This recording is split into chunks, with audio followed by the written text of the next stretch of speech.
नमस्कार दोस्तों, मैं प्रभास रन सहानी आनंद नगर का रहने वाला हूँ।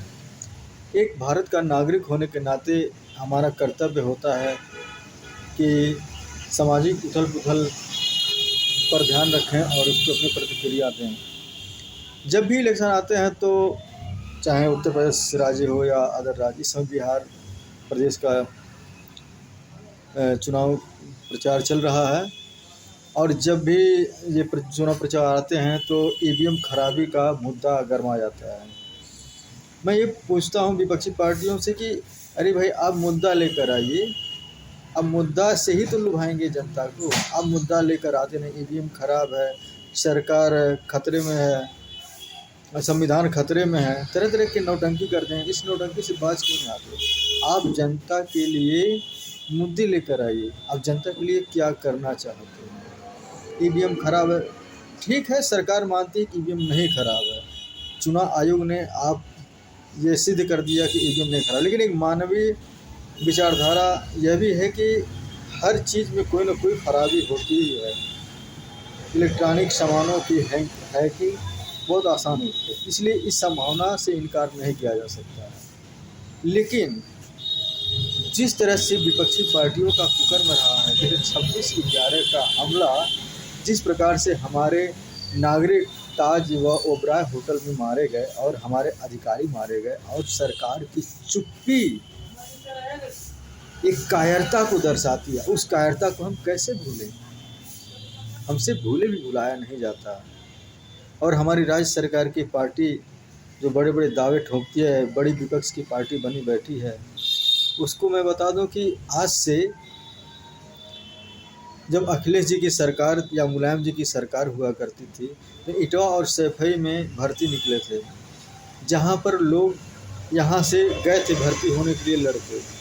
लिस्ट में नाम था, सवेरे लिस्ट गायब, सभी यादों और वहाँ के लोकल लोगों का लिस्ट हो गया। क्या हम वोटर नहीं थे?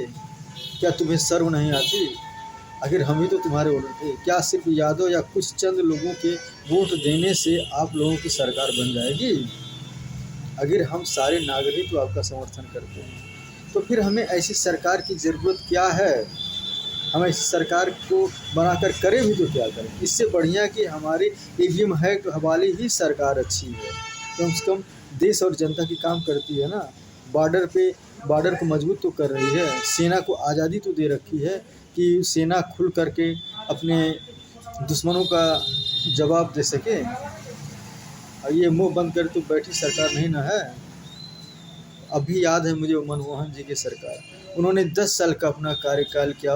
वो बेशक अच्छे व्यक्ति थे, अच्छे गवर्नर थे, लेकिन मेरी समझ से वो अच्छे प्रधानमंत्री नहीं थे। ये मेरी व्यक्तिगत राय है। उन्होंने पूरे 10 साल के जीवन काल में कभी हिंदी में वक्तव्य नहीं दिया। क्या पूरे देशवासी इंग्लिश मीडियम से पढ़ के आए हैं? वह स्वर्गीय और वंदनीय हैं, हम उनको आलोचना नहीं करना चाहते, लेकिन जो सत्य है, जो तथ्य है, उसको कहना पड़ता है। इसलिए हमें क्षमा करें कि एक वृद्धात्मा के लिए हमने ऐसे शब्द कहे, इसलिए हम इसका क्षमा प्रार्थी हूँ। इसलिए हमने जो इस समय देश की परिस्थिति को देखा है, हम तो चाहते हैं कि ईवीएम हैक वाली ही सरकार अगले 20 साल तक रहे। ये खानदानी पार्टियां नष्ट हो जाएं, समाप्त हो जाएं, तो ही अच्छा है।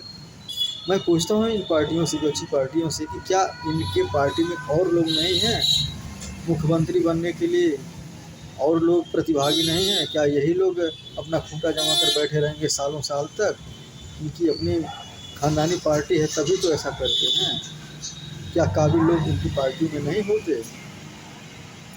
असल में ये है सब, ये लोग ने अपना दुकान खोल रखा है, एक शॉप है, तरह तरह की पार्टियां अपना एक शॉप, एक दुकान खोल के बैठे हैं कि भाई इसका हम मैनेजमेंट मेरे ही पास रहेगा। अब तुम नौकर हो, काम करना चाहो तो करो, सैलरी मिलेगी, नहीं तो तुम्हारी मर्जी। बस इसके सिवा और क्या है? तो मैं आप लोगों से हाथ जोड़ के निवेदन करता हूँ कि बहकावे मत आइए। सरकार किस तरह से बनी यह मत देखिए, सरकार कैसे कैसे काम करे है वो देखिए। कभी कभी हमें अच्छा काम करने के लिए भी गलत रास्ता चुनना पड़ता है। आप महाभारत में भगवान श्री कृष्ण का वक्तव्य सुन सकते हैं। जब अर्जुन को उन्होंने कहा कि अर्जुन बाण उठाओ, ये मत देखो कि सामने वाले तुम्हारे रिश्तेदार हैं या कौन है, तुम अपना कर्म करो, फल की इच्छा मत करो, ये तुम्हारे बस में नहीं है। उस समय भी बहुत अच्छा और बुरा हुआ होगा, भगवान कृष्ण के हाथों भी अच्छा हुआ होगा और बुरा हुआ होगा, और दुर्योधन के हाथों भी अच्छा और बुरा हुआ होगा, लेकिन उन्होंने सिर्फ धर्म का रास्ता चुना। चाहे रास्ता गलत था या सही, उन्होंने सिर्फ धर्म का मार्ग चुना। इसलिए मैं आप लोगों से निवेदन करता हूँ, एक नागरिक होने के नाते निवेदन करता हूँ कि आप बहकावे में ना आए, सही सरकार चुनें। सरकार अगर अच्छा चल रही है, अच्छा काम कर रही है, तो शांति से चलने दें। जय हिंद, जय भारत।